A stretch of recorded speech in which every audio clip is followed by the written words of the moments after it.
Recentemente, eu fui entrevistado por uma empresa lá de Austin, no Texas, e o entrevistador, já na primeira entrevista, o famoso screening, mostrou esse algoritmo e me pediu três coisas. Primeiro, ele me perguntou o que esse algoritmo faz. Segundo, o que ele retorna.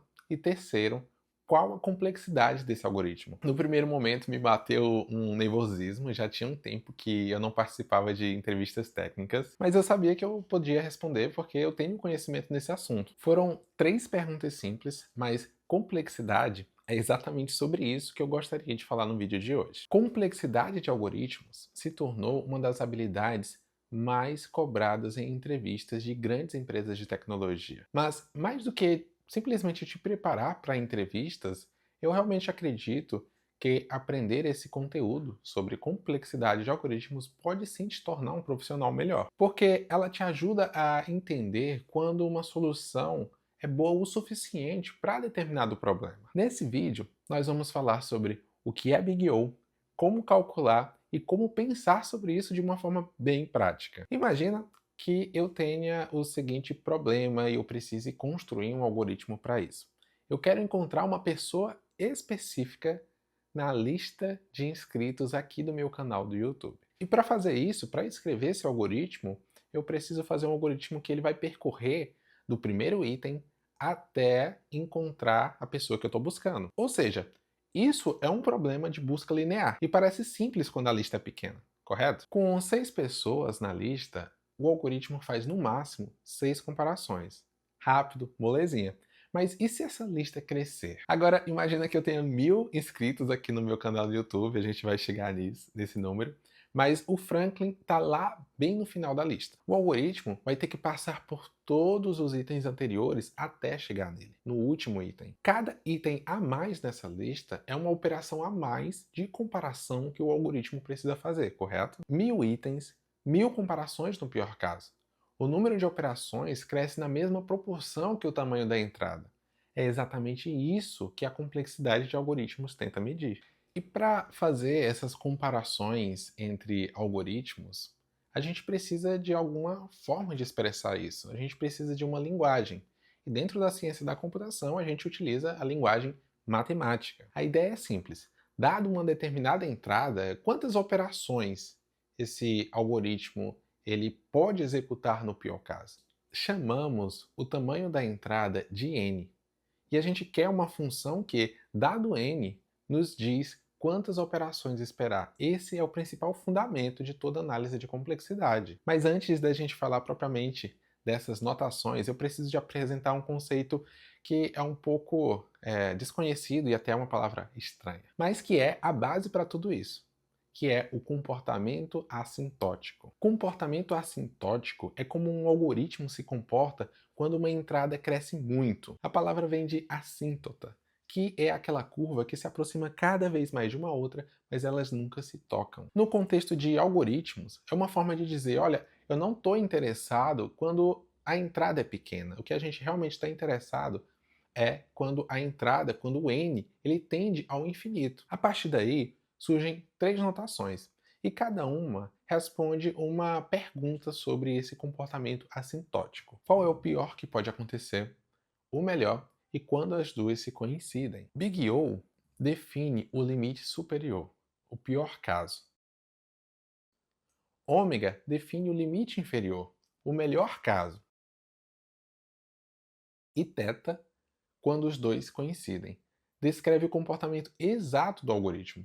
Na prática, o Big O é o mais usado porque nos protege do pior cenário. Mas por que o Big O é o mais importante, é o mais utilizado?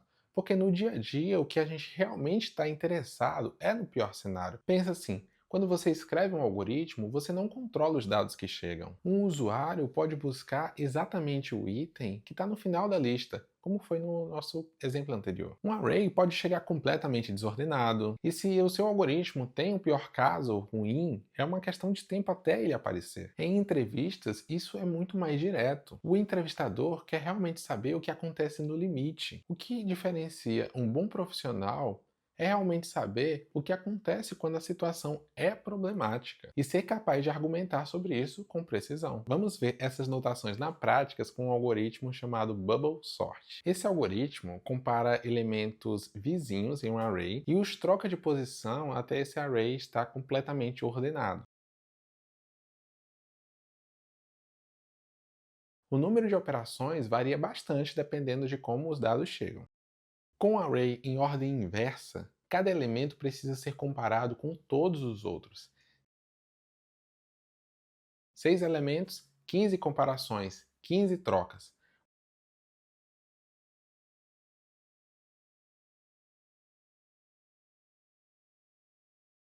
Quando n dobra, as operações quadruplicam. Isso é odd n ao quadrado, o pior caso do bubble sort. Mas e se o array já estiver ordenado? O bubble sort tem uma otimização para isso. Se passar uma rodada inteira e não fazer nenhuma troca, ele encerra imediatamente. Array já ordenado, uma única passagem, 5 comparações, 0 trocas. O algoritmo ele vai parar na hora. Isso é ômega de n. Cresce de forma linear no melhor caso.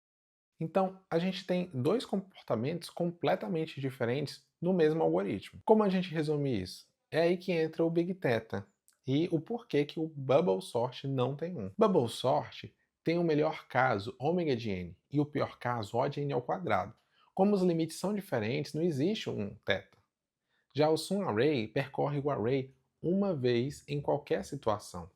Melhor e pior casos são iguais, então ele tem um θ de n. Quando analisamos complexidade, é comum aparecerem constantes e termos menores nas expressões. Mas na prática eles não importam. E a razão para isso está exatamente naquilo que a gente viu anteriormente, que é o comportamento assintótico. Lembra? A gente não se interessa para o que está acontecendo com entradas pequenas. O que importa é a tendência quando n cresce ao infinito. E quando você pensa dessa forma, constantes e termos menores simplesmente deixam de fazer qualquer diferença. 2n e n parecem diferentes quando n é pequeno. Mas conforme n cresce para 1 milhão, essa diferença de 2 vezes some visualmente. O comportamento assintótico das duas curvas é idêntico. Olha como as duas curvas se aproximam uma da outra. O mesmo formato, a mesma tendência.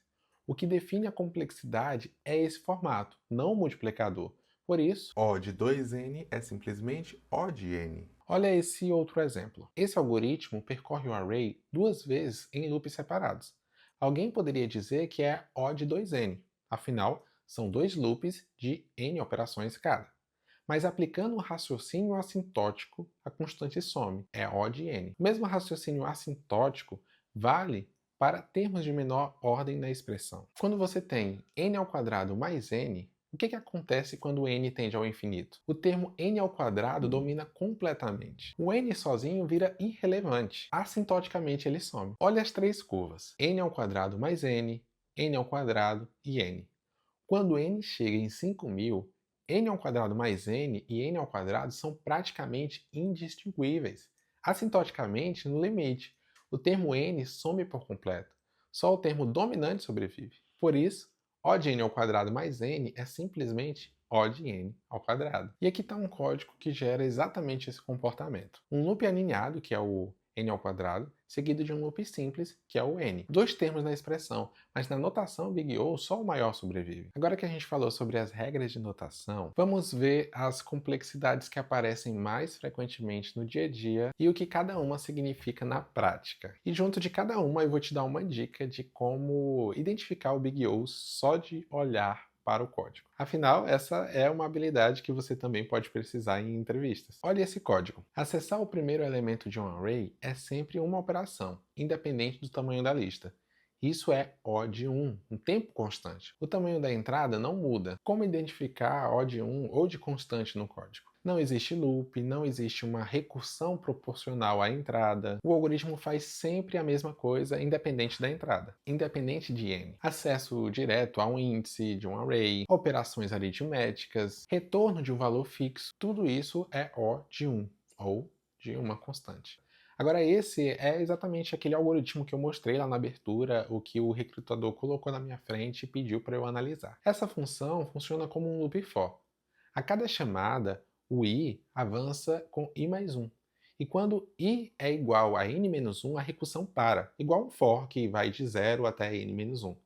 Resultado: cada elemento do array é visitado exatamente uma vez. 3 elementos, 3 chamadas. 1000 elementos, 1000 chamadas. O trabalho cresce proporcionalmente à entrada. Isso é O de n. Como é que eu identifiquei? E você também pode identificar O de n no código. Procurar por um loop que percorre cada item da entrada por pelo menos uma vez. Um for que vai de 0 até n, uma recursão que avança um elemento por chamada, uma função que visita cada item exatamente uma vez. Se você vê um loop sem alinhamento, a chance de ser O de n é bem alta.